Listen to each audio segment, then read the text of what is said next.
그 GPT를 접하면서 4월 달에 GPT 코리아를 설립했습니다. 그리고 기존에 하던 일은 인터넷 광고 마케팅 일인데 저희들한테 굉장히 도움을 많이 받았고, 그 다음에 어떤 고민과 어떤 절차를 통해서 지금에 이르게 되었느냐. 그래서 제가 드릴 말씀은 뭐 중소기업들, 그 다음에 특히 10인 뭐 이 정도, 20인 요 정도 기업들이 어떻게 해야 되느냐, 이런 문제에 대해서 조금 말씀드릴 수 있을 것 같습니다. 첨단은 미디어 뭐 그다음에 전시회 이런 거 하는 회사고요.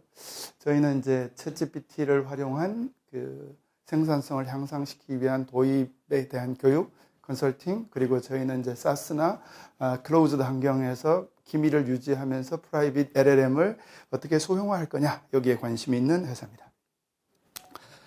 먼저 기업이 직면하고 있는 문제가 있습니다. 저도 5, 6년 전부터 신입사원들이 들어오면 길어야 3년, 4년 근무하고 나가고, 잘해야 정말 이렇게 우리가 얘네들 죄송합니다. 이 친구들 이직하는 경로를 만들어주는, 언제부터 중소기업이 이렇게 돼버렸어요. 그래가지고 사실은 굉장히 어려운, 그래서 디지털 전환도 어려웠는데 AI까지 전환해야 되고, 뭐 AI 도입 인력은 없고, 지금은 인력들이 있는데요. 다 카이스트나 서울대, 포스텍 이런 데 출신들이 다 대기업 프로젝트, 은행 프로젝트 이것만 하고 있어요. 그래서 얘네들은 1000억 이하 프로젝트는 보지도 않고 있어요. 그래서 AI가 우리로부터 굉장히 멀게 느껴지는 이유가 거기에 있습니다. 자, 정말 심각합니다. 뭐 저 말고도 이 경험은 굉장히 많이 했을 테니까 MZ세대가 입사하면서 두 가지 마음을 먹고 옵니다. 6시 이후에는 교육도 안 받는다 하는 웰빙 뭐 이런 게 있고, 그 다음에 1, 2년 배워서 좋은 데로 튀어야지, 이게 이제 기본적인 70% 이상 그렇게 마음 먹고 있어요. 그래서 인사관리가 굉장히 어려워요. 그 다음에 이제 원래는 왼쪽을 먼저 해야 되거든요. 디지털 체인지를 먼저 하고 오른쪽으로 가야 되는데 동시에 가요. 그래서 오른쪽의 그림을 보면 디지털 익스체인지를 못하면 AI로 가지도 못하고 제자리에 뱅뱅 돌아요. 이거 심각합니다. 그래서 AI 익스체인지가 어려운 이유는 디지털 익스체인지가 안 됐기 때문이다, 이렇게 보시면 되겠습니다. 근데 이거를 동시에 하려니까 얼마나 어렵겠습니까? 그 다음에 보시면 AI 전문 인력들은 다 어디가 있다고요? 대기업에 가 있어요. 그래서 그 사람들은 1000억짜리 이하는 프로젝트도 보지도 않습니다. 이런 프로젝트 하려고 그러면 대략 한 100명 정도가 붙어야 되는데, AI 전문 인력 100명은 지금 뭐 네이버 500명 데리고 가 있고요. 그 다음에 아까 시작한 LG, CNS 이런 데가 200명쯤 데리고 가 있고요. 그리고 전문 개별 기업 남아있는데 100명들은 다 KB, 신한은행 이런 프로젝트 하고 있어요. 그러니까 언제 우리한테 오겠어요? 그 다음에 C레벨이 이게 디지털 익스체인지에서 고생을 많이 했거든요. 난 기술도 몰라, 디자인도 몰라. 근데 애들은 직원들은 이거 해달래. 굉장히 어렵잖아요. 아직 또 공부해야 되는.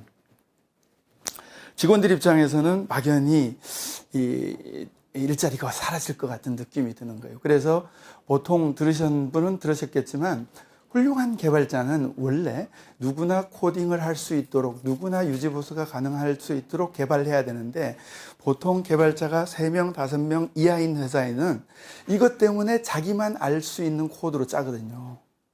딜레마예요, 이게.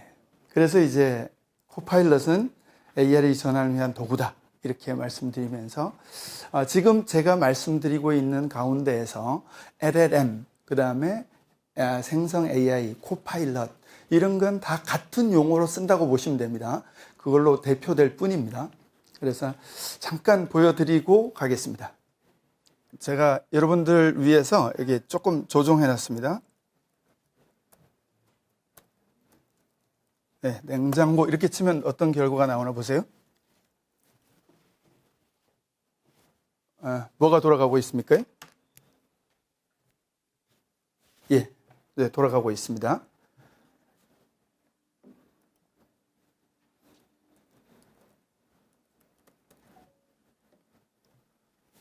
속도가 조금 느린데요.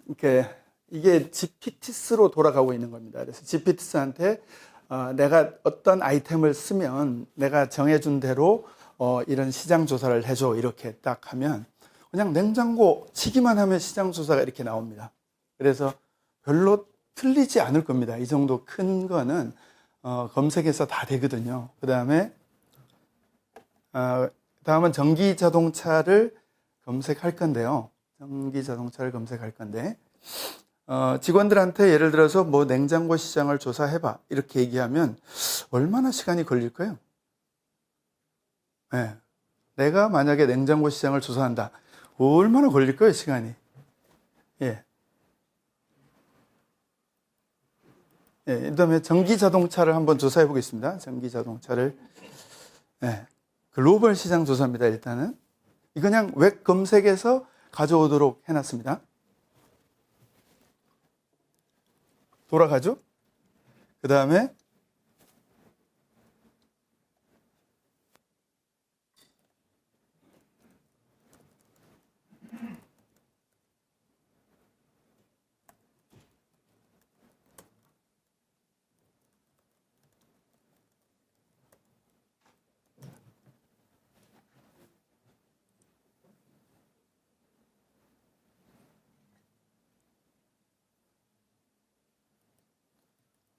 네. 이걸 표를 만들어 달라고 그러면요. 금방 만들어줍니다.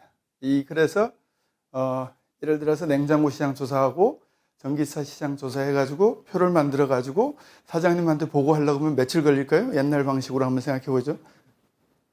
쉽지 않아요. 그래서 정보 소스만 어디 있는지 정확하게 알면 우리 직원이 내가 취급하는 제품에 뭐 대만 시장을 조사해줘, 어디 태국 시장을 조사해줘 라고 하면 그냥 이렇게 나오는 거예요. 다음으로 돌아가 보겠습니다. 저희 회사에서는 신입사원 교육에 부가세 교육을 한다라고 얘기하면 이렇게 합니다. 그냥 1번 쳐라 이렇게 얘기합니다. 1번 치라 그러면 부가세 교육이 필요한 이유는 다음과 같습니다. 직원들 교육을 전에는 지원팀에서 부가세가는 이런 거야 라고 교육을 시켰어야 돼요. 근데 이렇게 매뉴얼을 만들어 가지고 1번부터 쳐. 그 다음에 2번 쳐. 이렇게. 뭐 신입사원 교육 쉽습니다. 2번 치면 여기에 지금 네트워크 환경이 조금 안 좋은 것 같습니다. 그래서 마이 날리지, 이 등록되어 있는 날리지에서 문제를 내줍니다. 야, 이게 문제야. 풀어봐. 이런 거예요. 자, 이렇게 교육을 하고요. 이거는 이렇게 치면요. 1월 달에 입사한 친구가 4명이거든요. 그래서 4명 만날 때마다 보기 기억하기 어렵잖아요. 그래서 2번. 요건 파일이 작으니까 빨리빨리 떨어지는 거예요. 그래서 2번은 뭘까요? 경력상. 일부 신입이 있는데 경력자들이 좀 숨어 있어요. 그래서 그 다음에 이제 3번 검색하면 이건 뭐 내가 기억하는 거니까요. 네.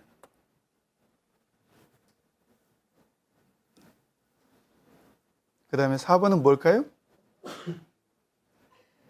네, 출신 학교고요. 4번은 뭐 입사 동기 이런 겁니다. 저희는 이제 3개월 지나고 나면 얘들의 이 인사평가 이런 것도 해가지고 올려요. 그러면 인사평가한 거를 여기다 첨부하면 어떤 일을 담당하고 있고 바로 위에 사수의 평가는 어떻고 팀장의 평가는 어떻고 본부장의 평가는 어떤지 이런 것들을 다 체크하고 있습니다. 여러분들이 보실 때 GPT가 업무에 어떻게 도움되지? 라고 했잖아요. 근데 방금 보신 4가지 사례는 사장이라면 관리자라면 저거 어떻게 써먹지? 볼 수 있는 도구가 되잖아요. 우리한테 GPT는 벌써 이렇게 와 있는 겁니다. 이런 것도 써먹기 나름이거든요. 이렇게 동그라미 대충 쳐서 1번 남발을 이렇게 딱 붙여놓고요. GPT한테 물어보면요. 자, 1번에서 5번 부품에 대해 설명해 줘봐. 거의 맞습니다. 11번하고 12번 바꿀 수 있을까? 레이아웃을 바꾸면 된대요. 근데 밑에 쭉 나와요. 레이아웃을 바꿀 수 있는 조건이 나와요. 그죠? 이래도 GPT가 아직 업무에 쓰지 못할까요? 아까 얘기한 프라이빗한 스몰한 LLM을 만들어서 그 한 분야, 한 회사에 전문화된 이걸 다 만들 수 있어요. 그래서 저희가 좀 말씀드리고 싶은 거는 여러분들이 회사 차원에서 지금 어떤 과제가 있고 그 다음에 이 과제를 해결하는데 이 GPT나 AI나 코파일럿이란 도구가 어떻게 활용될 수 있느냐, 이걸 먼저 알아야 되죠. 그러니까 우리가 당면한 문제, 그 다음에 코파일럿이 GPT가 현재 우리의 문제를 어떻게 해결할 수 있는지 아까 쭉 말씀드렸습니다. 근데 여기서 조금 더 말씀드릴 거는 오픈 AI 마이크로소프트의 그 발전을 그냥 두고 있지 않거든요. 그래서 구글이 엄청나게 발전하고 있고요. 그 다음에 AWS도 발전하고 있고 메타도 발전하고 있어요. 넷 이상이 경쟁을 하고 있기 때문에 이 발전 속도는 지금보다 더 빨리 갈 것이다, 이렇게 여겨야 돼요.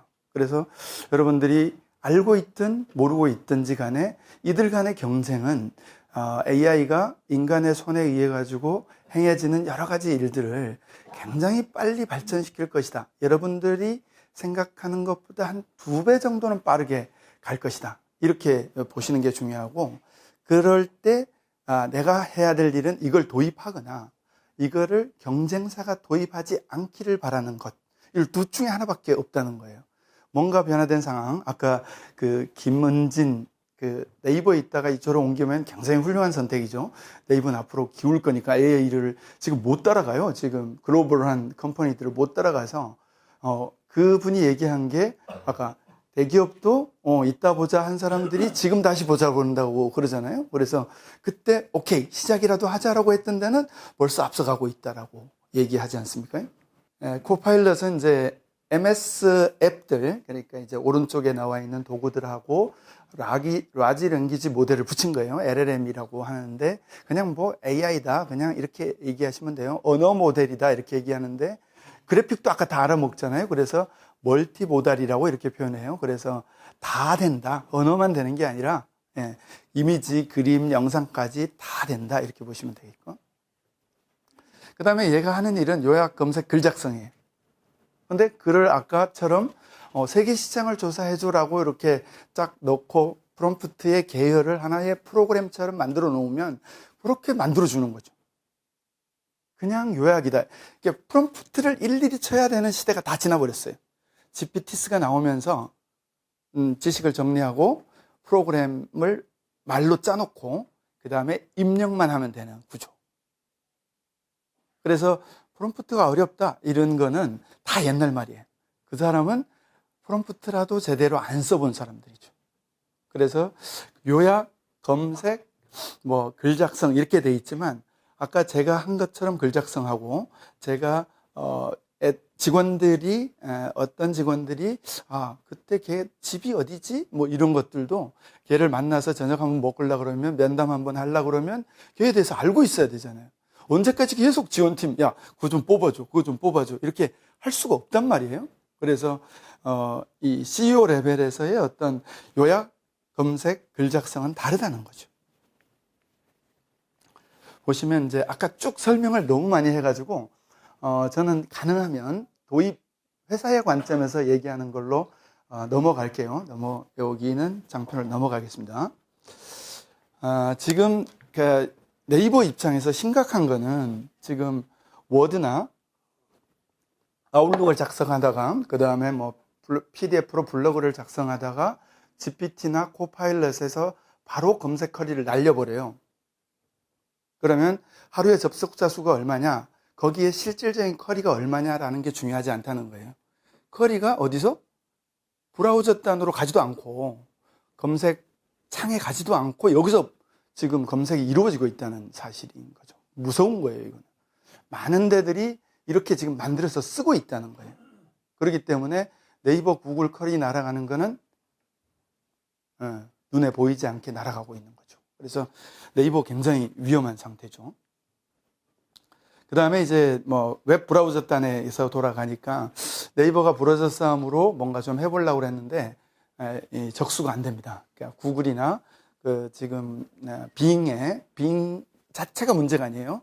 브라우저 단에서 가고 코파일럿 단에서 가니까 워드 하다가 검색하고 파워포인트 하다가 검색하고 엑셀 하다가 검색하고 다 가버리잖아요. 안 돼요. 포탈의 지금 위험이 굉장히 위험한 거예요. 그래서 여러분들도 마케팅을 만약에 네이버에 의존해서 하고 있다. 뭐 네이버에 의존해서 뭔가 지금 뭐 네이버 웍스를 쓰고 있다. 아, 심각해요. 가장 고민을 많이 해야 돼요. 전 네이버 친구들한테 다 얘기를 하니까요. 저희가 원래는 네이버 공식 대행사 이런 거 하고 있어요. 그래서 이런 얘기를 하고 있는지 알면 지금은 안 뭐라고 그럴게요. 지금은 오히려 자문을 구하러 저한테 오고 있으니까요. 예, 엑셀 같은 거 옛날에는 뭐 함수, 뭐 VBA 이런 거 다 배웠어야 되는데 여기다 컬이 날리면 돼요. 이렇게 이제 뭐 세일즈 트렌드가 어떠냐 뭐 이런 거를 물어보면 다 알려줍니다. 아까 정확성의 문제는 정말 자기가 판단할 문제예요. 얘가 코파일럿이 이제 저기서 돌아가잖아요. 오픈 AI에서 돌아간단 말이에요. 그래서 오픈 AI에 지금 트래픽점이 생기고 있거든요. 그래가지고 일부 행이 빠질 수도 있어요. 그렇기 때문에 어쩔 수 없어요. 그러니까 그러니까 엑셀은 일부 행이 빠지면 에라입니다라고 띄워주잖아요. 근데 얘는 뭐든지 뱉어내는 게 자기 임무니까 한 행이 빠져도 답을 주지 않아요. 이거를 사용자가 알고 있어야 돼요. 예를 들어서 자전거 타다가 왜 이렇게 속도가 안 나? 그럼 오토바이 타면 되잖아요. 유저가 알아야지. 오토바이 타다가 왜 이렇게 안전하지 않아? 그러면 자전거 타든지 자동차 타든지 해야 되잖아요. 유저의 판단 하에서 가야 된다. 이렇게 보시면 되겠습니다. 이게 무서운 거예요. 워드 문서로 정리되어 있는 거를 나는 A 타입의 파워포인트 제안서로 만들어줘 라고 얘기하면 이걸 그대로 만들어지는 거예요. 난 B 타입이 있어. 예를 들어서 대기업 거래선이 있고 중소기업 거래선이 있고 소그룹 거래선이 있어. 세 개의 패턴을 두는 거예요. 그 다음에 A에 맞게 해줘. 이렇게. 끝난 거예요. 이 일이 아니에요, 이건. 예. 뭐 파워포인트 보여주는 사례들이고요. 아마 이게 발전되면 내가 원하는 이미지를 끌고 와서 이미지 저장 스토리에서 이렇게 네가 적당하게 여기서 끌고 와줘. 우리 회사 소개하는 이미지를 한 30개 중에 하나 골라줘. 이게 다 요즘 뭐 여러분들 조금 어려운 얘기가 될 수 있는데 벡터화 되거든요. 벡터 DB화 되기 때문에 가장 이거랑 가까운, 이 내용이랑 가까운 게 뭐냐. 그래서 기술 스택에 있는 분들은 LLM을 알려고 그러면 반드시 벡터 DB를 알아야 된다. 보시면 되겠습니다. 예, 뭐 넘어가겠습니다. 시간이 많지 않아서. 예, 제가 40분까지인 것 같습니다. 회의 내용 요약하고 이런 건데 이게 재밌습니다. CEO 관점에서는 이 회의 내용에서 누가 제일 발언을 안 했어? 뭐 이런 거 있잖아요. 감정 분석도 좀 됩니다. 누가 엉덩이 빼고 회의를 참석하고 있어? 직원들이 왔다 갔다 한 거래선하고 메일해서 어디서부터 잘못됐어? 그거예요. 이 거래선은 우리한테 이걸 줄 생각이 있는 거야, 없는 거야, 오다를? 이걸 분석할 수 있어요. 많은 똑똑한 회사들은 내가 예를 들어서 대표로서 회의를 누구랑 하고 왔어요. 우리 황 씨한테 만약에 뭐 이렇게 회의록을 줄 때 황 실장 입장에서 질문 5가지만 뽑아줘. 라고 그 질문에 대해서 답을 해주고 다시 보내는 거예요. 내가 셀프 체크를 할 수 있는 거죠. 예, 조금 넘어가겠습니다. 예, 뭐 다 이렇게 붙어 있습니다. 정말 아직은 성능이 완성되지 않았습니다. 한글을 이해를 못하기 때문에 성능이 완성되려고 그러면 상반기 정도는 될 것 같은데 원드라이브 아까 보여줬고요. 예. 도입 시 기대 효과. 아까 신입사원의 조기 퇴사 문제가 해결됩니다. 너 신입사원, 너 다른 거 안 해도 좋아. 이 업무 프로세스만 만들어 놓고 가. 이거예요. 너 오자마자 업무 프로세스 만들어. 선배 사원한테 업무 프로세스 만들어서 GPTs 만들어. 난리지 정리해. 이걸 먼저 시키면 돼요. 얘 나가면 그 다음에 일하면 됩니다. 이렇게 종적으로 이 쭉 정리된 게 있고 오른쪽은 순서대로 야 1번하고 2번하고 3번하고 4번하고 1번 키워드 집어넣고 3번 키워드 집어넣고 그냥 끝나는 거예요. 너 아침부터 1번부터 7번까지만 하고 가. 끝이에요. 다음에 오는 사람 맨 옆에 GPT의 영웅에 이 GPT스의 매뉴얼 이렇게 사용합니다라는 걸 넣어주면 끝이에요. 이런 자료 넣어가지고 이거 하고 이거 순서가 있는 거는 오른쪽처럼 순서가 없이 병렬적으로 된 거는 왼쪽처럼 이렇게 관리만 하면 됩니다. 그 다음에 이제 경영진 입장에서도 아까 잠깐 말씀드렸습니다. 매일 하나하나씩 보내고 그러지 마.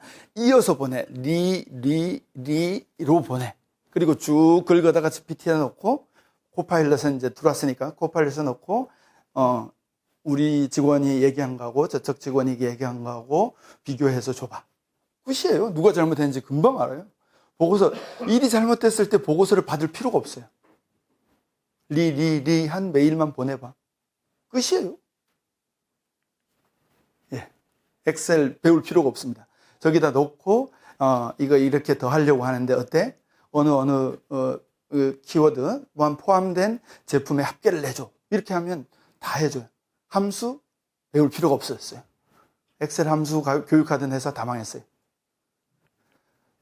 네, 코파일럿, 이런 문서 정리, PPT에서, 워드에서 PPT로 변환한 거 골치 아프거든요. 주제 파악부터 해야 되거든요.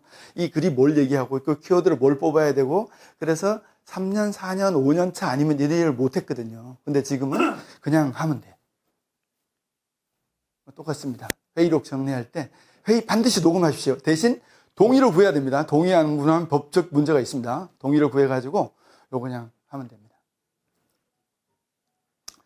기업에서 코파일럿 효과를 얻으려면, 아까도 말씀드렸습니다. 코파일럿은 생성 AI라는 거를 대변하고 있고, 그 다음에 LLM, GPT, 제미나이 이런 용어를 다 같이 쓴다고 보고요. 7분 남았습니다. 일단 GPT는 LLM에서 그러니까 코파일럿 MS에서 쓰고 있는 거거든요. 그래서 팀즈도 나와 있고요. 그 다음에 GPT스도 나와 있고 프로그램처럼 사용할 수 있는 게 나와 있으니까 코파일럿의 완성된 모습을 이미 GPT가 가지고 있거든요. 그래서 GPT를 회사에서 많이 써봐야 됩니다. 그래서 GPT 권하고 싶은 거는 GPT 팀을 쓰는 겁니다. GPT 팀이 조금 비쌉니다. 그 다음에 업무 프로세스 정리를 해야 됩니다. 이제 말단 직원부터 너가 하는 일이 작잖아요. 네가 하는 일이 뭐야? 그걸 정리해봐. 순서를 잡아봐. 지식을 정리해봐. 이거 먼저 해야 돼요. 그래야 AI가 됩니다. 그 다음에 이제 코파일럿, 여기서 얘기한 건 GPT, 생성 AI 이런 겁니다. 많이 쓰면서 조금씩 업그레이드 해가야 됩니다. 이걸 해야 코파일럿이 완전히 들어왔을 때 이걸 잘 이용할 수 있습니다. 그 다음에 옛날에는 이렇게 많은 직원들 왼쪽처럼 있는데, 지시해. 야, 관리제, 김 부장, 잘 관리해. 이거였잖아요. 지금은 내가 직접 관리해야 돼요.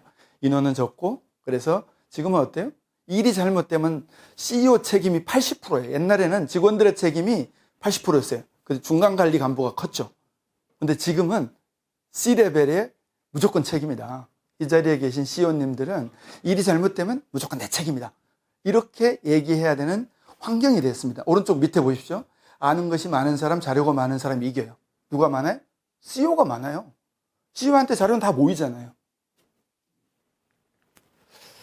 그래서 이제 왼쪽에서는 실무자 능력이 중요했고, 오른쪽에서는 시니어와 고품질 DB, 정제된 DB. 이게 중요하다. 그래서 메일도 직원들이 막 현란하게 쓰는 애들 별로 안 좋은 거예요.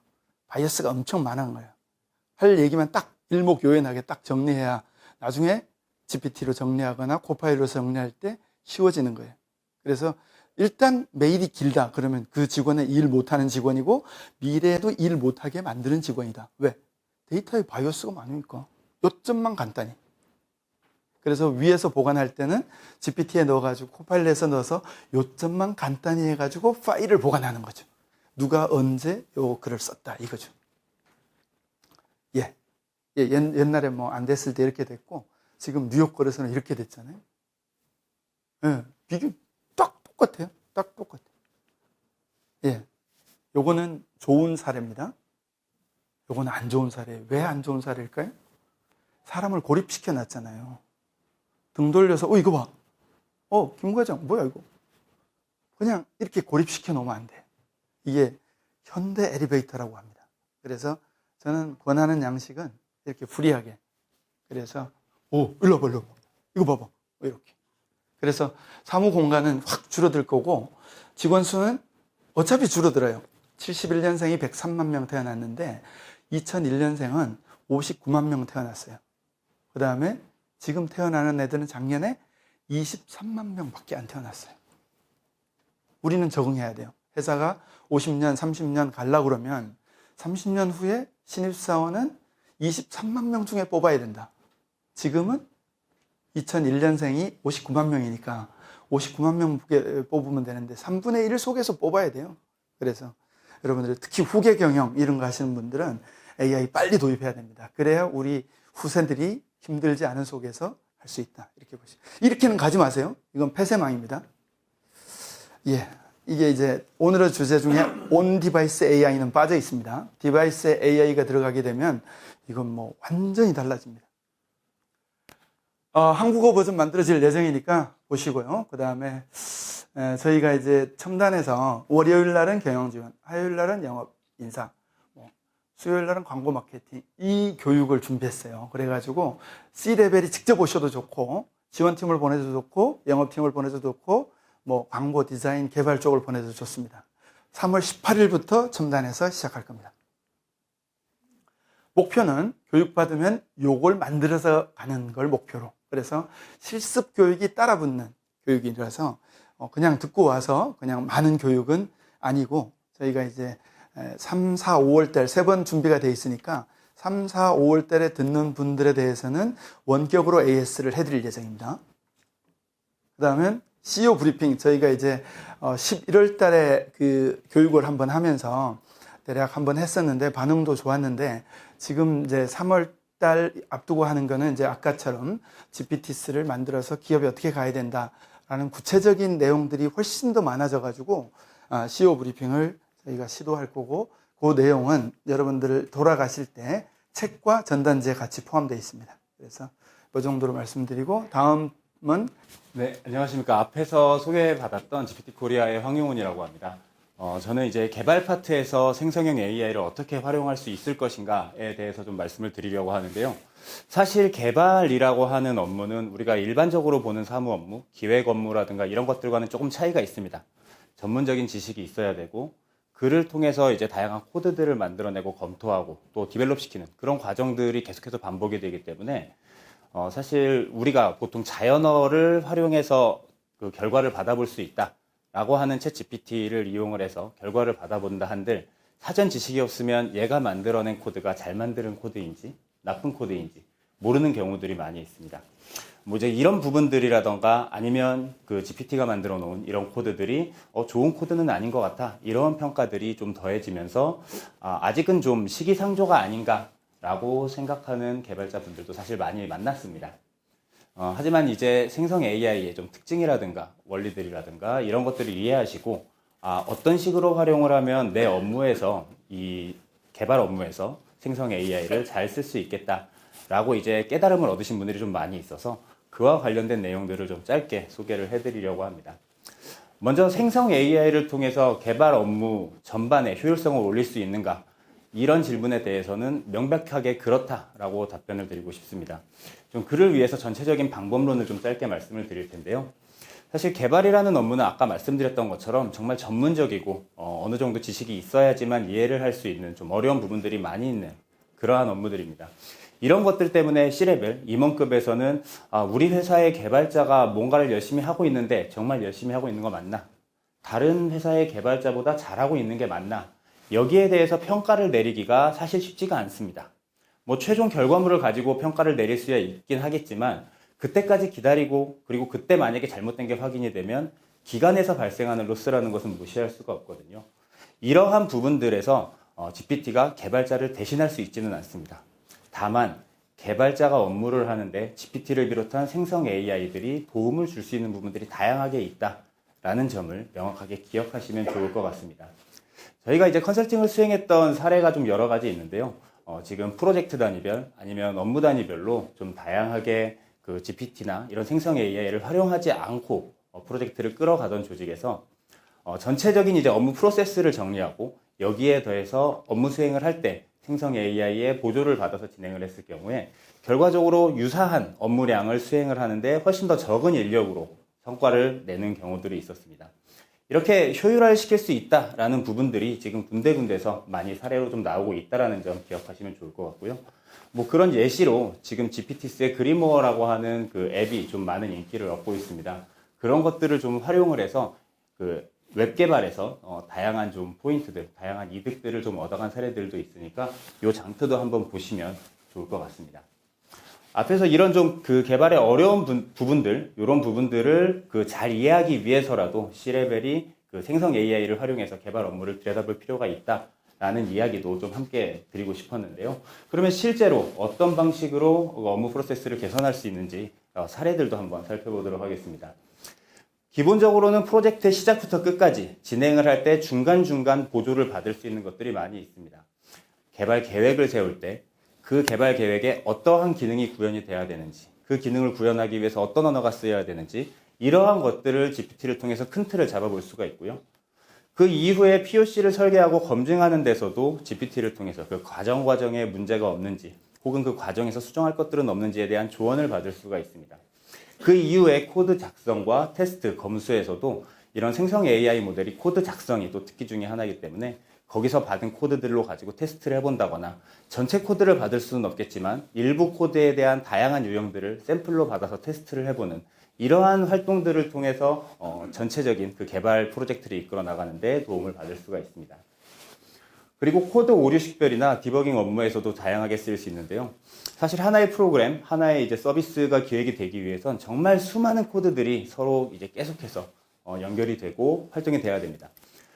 개발자가 계속 작업을 하다 보면 아무래도 사람이다 보니까, 그리고 그 활용하는 프로그램들이 많이 좀 좋아져서 기본적인 오류들을 많이 잡아준다고 해도 이거 왜 잘못됐지? 때문에 멍해지는 경우들이 종종 있어요. 이러한 부분들에서도 GPT 그리고 생성 AI를 활용하면 좀 어느 정도의 보조적인 도움을 받는 경우들이 많이 있습니다. 그리고 다른 개발자가 만든 코드 아니면 이전에 만들어져 있던 코드를 분석할 때도 이 생성 AI를 적극적으로 활용할 수가 있습니다. 이를 통해서 어떠한 구조로 만들어졌는지, 어떠한 그 스타일로 작동을 하는 것인지에 대한 큰 범위를 확인할 수가 있고, 이러한 내용들을 내가 코드 값을 하나하나 그 패러그래프 단위로 보면서 분석하는 것이 아니라 정리된 내용을 보고 훨씬 더 빠르게 이해를 할 수도 있을 것입니다. 그리고 개발 업무에서 결국에 코드를 다양하게 계속해서 확보하고 학습하고 이런 부분들이 또 빠질 수가 없는데요. 이러한 학습의 개념에서도 생성 AI 그리고 GPT를 활용하면 정말 많은 도움을 받을 수 있다. 그리고 이러한 것들이 합쳐져서 개발 업무의 전반적인 그 효율성을 높이는 성과들을 거두었다라는 부분을 말씀을 드리고 싶습니다.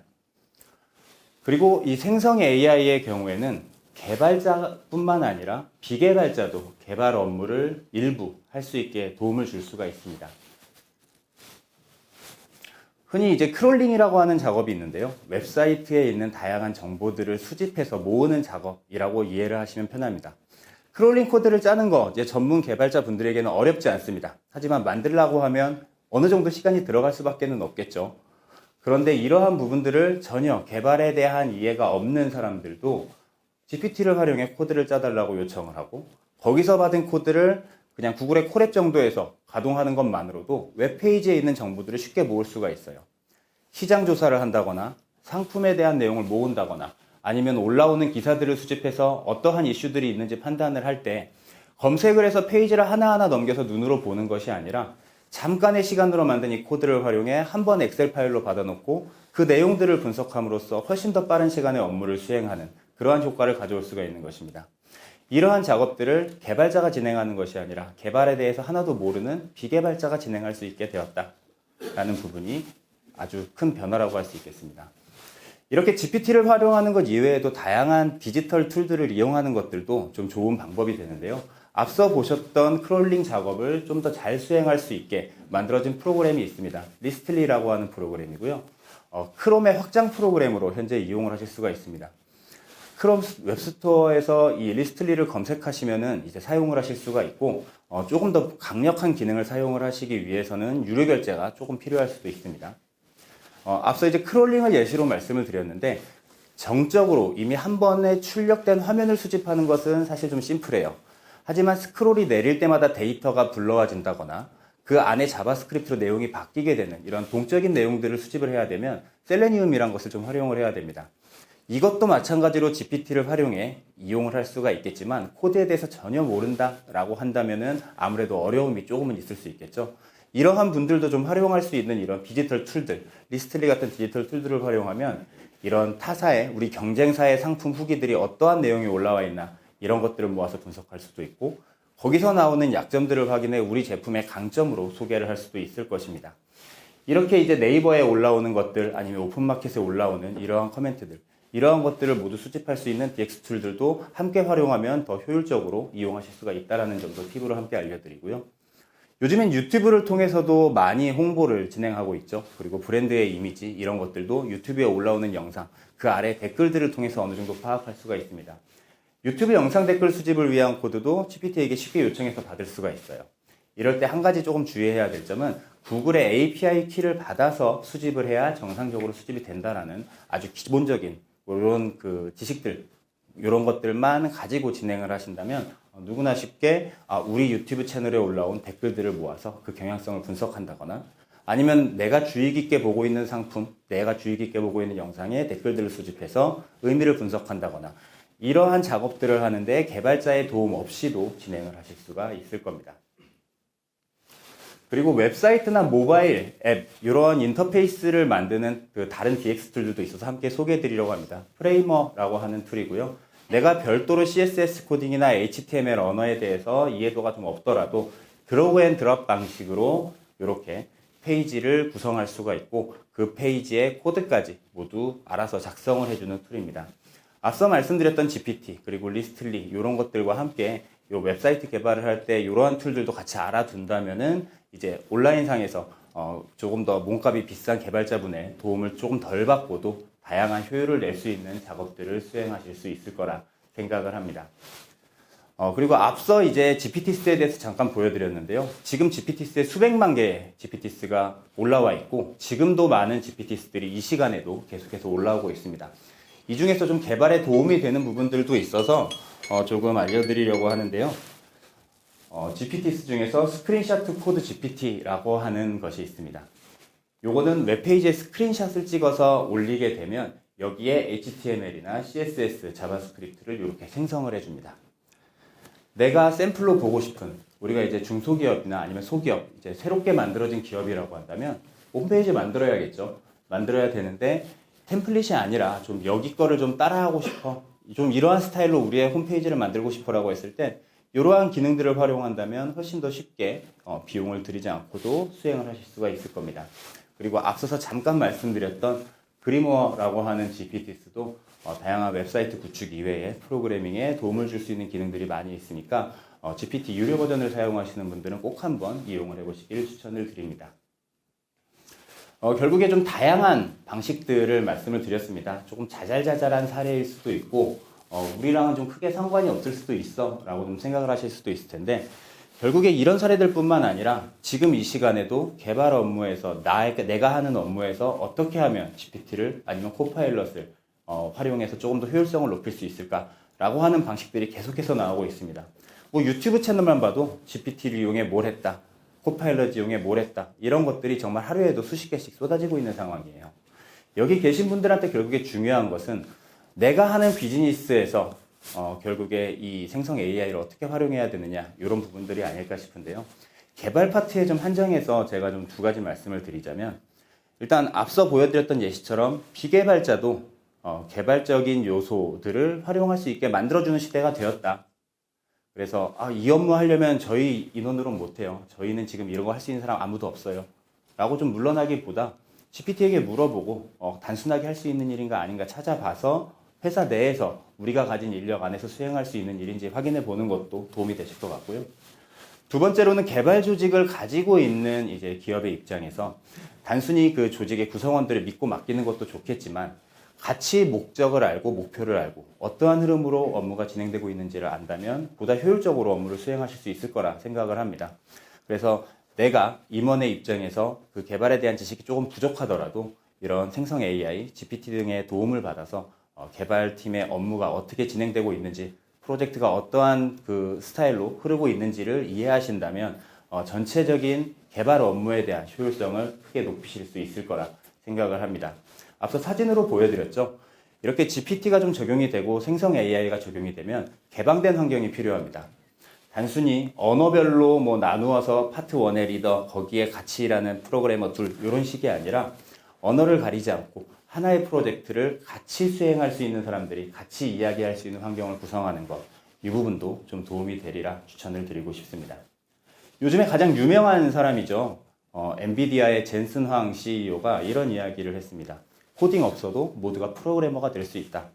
결국 생성 AI가 잘하는 업무 중에 하나, 코딩이라는 것은 변하지 않는 사실입니다. 그리고 생성 AI는 계속해서 발전해 나갈 거예요. 지금 활용할 수 있는 부분들, 그리고 앞으로 활용할 수 있게 될 것이다 라고 생각하는 부분들을 좀 함께 고려해서 생성 AI를 좀 거부감 없이 이용을 하시면 좋을 것 같습니다. 예, 이상 개발에 대한 파트를 마치고요. 이어서 이제 디자인 파트에 대한 생성 AI 적용 방법도 함께 말씀을 드리도록 하겠습니다. 생성형 AI로 차별화된 서비스를 제공하는 온라인 마케팅, 그리고 SLLM 유통 전문 회사로 현재 AI 마케팅과 기업의 SLLM 솔루션을 제공하고 있습니다. 오늘날 기업들은 디자인 업무에서 여러 가지 도전에 직면해 있습니다. 이에 대응하여 생성형 AI 도구의 등장은 새로운 해결책으로 제시되고 있는데요. 실제 사례를 통해서 이러한 도구들이 어떻게 현장에서 활용되고 있는지 살펴보고 기업에서 디자인 업무에 대해서 AI를 도입하면 어떻게 전략적으로 접근할 수 있을지에 대해서 안내해 드리도록 하겠습니다. 그리고 이것이 어떻게 업무 효율성을 개선하고 경쟁력을 강화할 수 있는지에 대해서 설명하도록 하겠습니다. 기업들은 현재 디자인 분야에서 어떤 문제에 직면하고 있을까요? 분야마다 다양하겠지만 큰 틀에서 보면 시장과 소비자의 요구가 다양해지고 개성이 있어지면서 참신한 디자인에 대한 수요가 되게 증가하고 있다는 것인데요. 이런 문제들에 대응하기 위해서 생성형 AI는 매우 유용한 도구가 될 수 있습니다. GPT와 같은 AI는 대규모 데이터 분석을 통해서 현대 디자인 트렌드를 학습하고 이를 바탕으로 창의적인 디자인 아이디어와 디자인을 제안할 수가 있습니다. 이는 기업의 시장 변화에 빠르게 적응하고 사용자의 기대를 충족시키며 경쟁력을 유지하도록 도울 수가 있습니다. 생성형 AI에 설명드리기 전에 간단한 테스트를 진행하려고 하는데요. 여기에 있는 이미지가 인공지능이 만든 것과 사람이 만든 이미지를 혹시 구분할 수 있으실까요?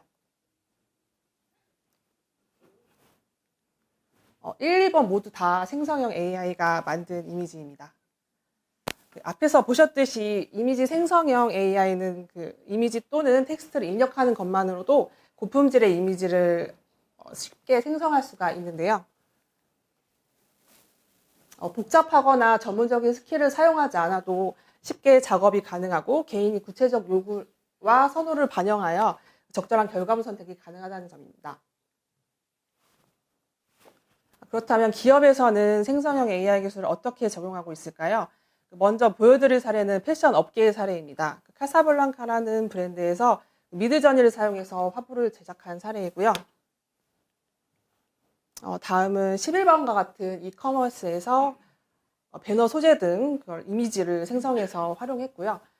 옆에 있는 오른쪽에 있는 부분은 이미지 생성형 AI 기술 자체를 상품화해서 성공 사례로 보여준 스노우 AI 어플이 있습니다. 그리고 영상 분야에서도 생성형 AI 기술이 적용되고 있는데요. 오른쪽에 있는 롯데그룹의 광고 이미지는 AI 도구를 활용해서 텍스트부터 이미지, 모션, 음악 등을 모든 요소를 제작했다고 합니다. 이처럼 AI 기술은 다양한 디자인 분야에서 획기적인 사례를 창출해내고 있는데요. AI 도입 전에는 디자인은 전적으로 인간의 창의성과 기술적인 능력에 의존했습니다. 이제는 이는 많은 리소스를 필요로 하는 작업이었는데요. 이제 AI 디자인 도입 후 어떤 변화가 가능해졌는지 말씀드리도록 하겠습니다. 먼저 AI 도구의 발전으로 디자인 지식이 없는 사람들도 직관적인 인터페이스를 통해서 전문가 수준의 디자인을 생성할 수 있게 되었습니다. 그리고 AI는 다양한 디자인 옵션과 아이디어를 신속하게 제시함으로써 디자인이 브레인스토밍을 더 풍부하고 쉽게 할 수 있게 되었고요. 그리고 이미지 생성형 AI 도구를 활용해서 기획자는 복잡한 기획안을 시각적으로 표현할 수 있어서 기획자와 제작자 간의 의사소통이 강화될 수 있게 되었습니다. AI 생성 콘텐츠를 활용함으로써 저작권에 구애받지 않는 독창적인 이미지와 영상을 생성할 수 있게 되었습니다. 앞서 강연자분께서 소개해 주신 대로 오픈 AI사의 소라의 등장으로 영상 분야 혁신이 예상되고 있는데요. 이처럼 AI 도입으로 저희는 디자인 속도와 질 모두를 개선을 해왔고요. 이것은 비용 절감뿐만 아니라 더 나은 결과물로 이어지고 있습니다. 그렇다면 이미지 생성형 AI 도구들은 어떤 것이 있는지 대표적인 몇 가지만 소개해 드리도록 하겠습니다. 먼저 앞서 강연자분들께서 말씀해 주신 오픈 AI에서 개발한 이미지 생성형 AI 달리인데요. 이거는 텍스트를 입력하거나 이미지 파일 업로드를 해서 이제 이미지를 생성하는 서비스입니다. 달리는 챗 GPT-4나 코파일럿에서 사용이 가능한데요. 앞서 보시는 것처럼 실사형 이미지, 3D 이미지, 픽셀 아트, 로고 등 다양한 형태의 이미지가 제작이 가능하고 그 영문을 제작할 수 있다는 특징이 있습니다. 다음은 현재 이미지 생성형 AI로는 가장 완성도 높은 도구 중 하나인 미드전입니다. 그 디스코드 봇을 통해서 명령어로 작동을 하고요. 사용자들 명령어를 입력하여 맞춤형 이미지를 생성할 수 있는 그런 서비스입니다.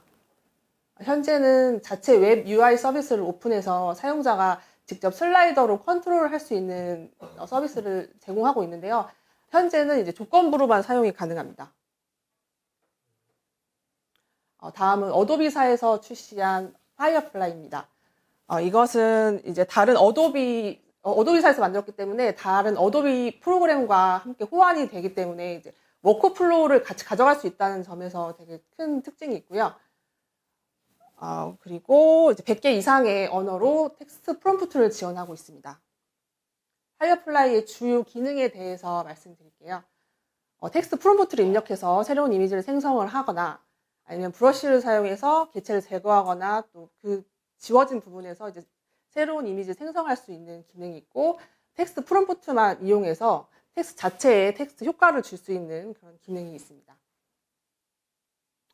다음은 망고보드인데요. 이 서비스는 AI 이미지 생성 기능을 제공하는 플랫폼인데 비디자이너가 다양한 디자인 템플릿과 이미지 편집 기능을 활용하면 작업 효율을 높일 수가 있기 때문에 제가 오늘 소개를 하려고 들고 왔습니다. 망고보드 AI 이미지는 이제 보시는 것과 같이 그 연령별 남녀 최적화, 남녀 사진, 동화 일러스트 등 특정한 스타일을 최적화해서 사용할 수 있도록 인터페이스를 제공하고 있거든요. 그래서 이제 사용자도 편하게 이미지를 만들 수가 있습니다. 그렇다면 이런 툴들을 사용해서 비디자이너는 실무에서 어떤 식으로 활용하고 있는지 구체적인 사례를 저희 보여드리도록 하겠습니다. 이건 저희 마케터가 만든 건데요. 이제 먼저 기획에 대해서 설명을 드리겠습니다. 이것은 상세 페이지와 웹 디자인 기획을 한 것인데요. 콘텐츠 기획과 디자인 기획 같은 경우는 챗 GPT나 리튼을 통해서 도출을 하고 그걸 바탕으로 이제 망고보드로 이제 이미지를 생성을 하거나 레이아웃 구성을 해가지고 엄청 직관적이고 구체적인 기획을 제작한 사례입니다. 다음은 이 비디자이너가 미드저니와 망고보드를 활용해서 이미지 완성까지 했던 시안인데요. 앞서처럼 콘텐츠 기획이나 이미지 컨셉 같은 경우는 챗 GPT를 이용해서 도출을 하고 그걸 바탕으로 미드저니를 통해서 이제 뒤에 배경 부분 요소를 생성을 하고 아직 이제 한글 지원이 안 되기 때문에 망고보드 툴을 사용해서 텍스트 부분을 이제 작성을 해가지고 최종 완성까지 한 이미지 시안입니다. 이것도 마찬가지로 SNS 콘텐츠 제작 사례인데요. 이거는 달리를 사용해서 앞에 있는 다 캐릭터 요소를 생성을 하고 그 다음에 이제 텍스트 부분이나 뒤에 배경 같은 부분 편집을 망고보드를 활용해서 제작한 사례입니다. 이것은 이제 광고 문구 기획부터 디자인 기획 그리고 이미지 완성까지 모두 다 이제 AI 도구를 사용한 건데요.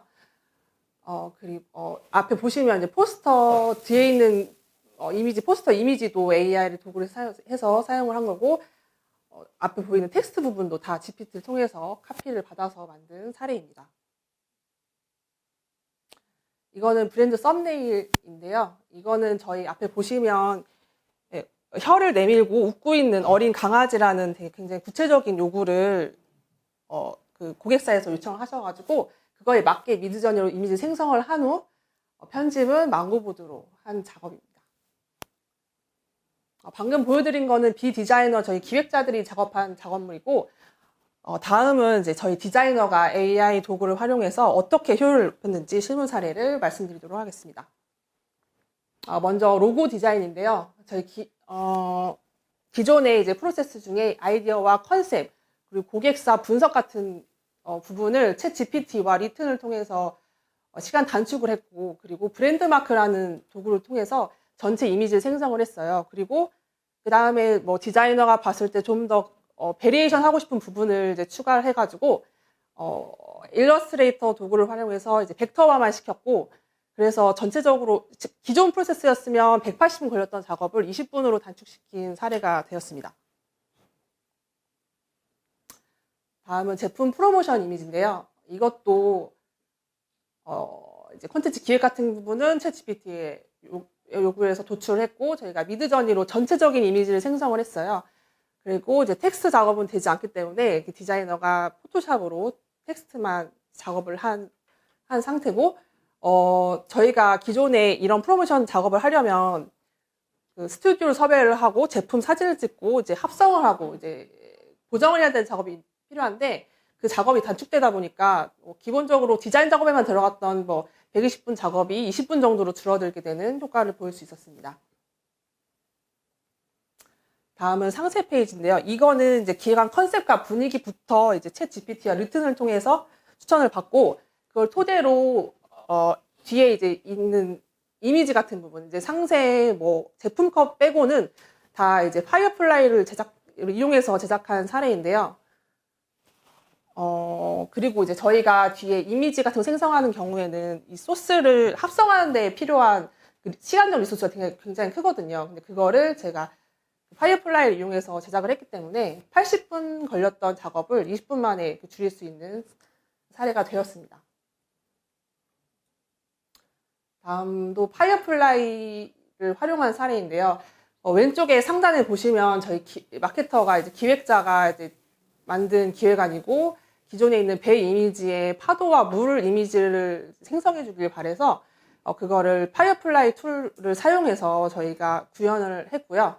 그리고 안에 있는 텍스트 부분만 포토샵으로 작업한 이미지입니다.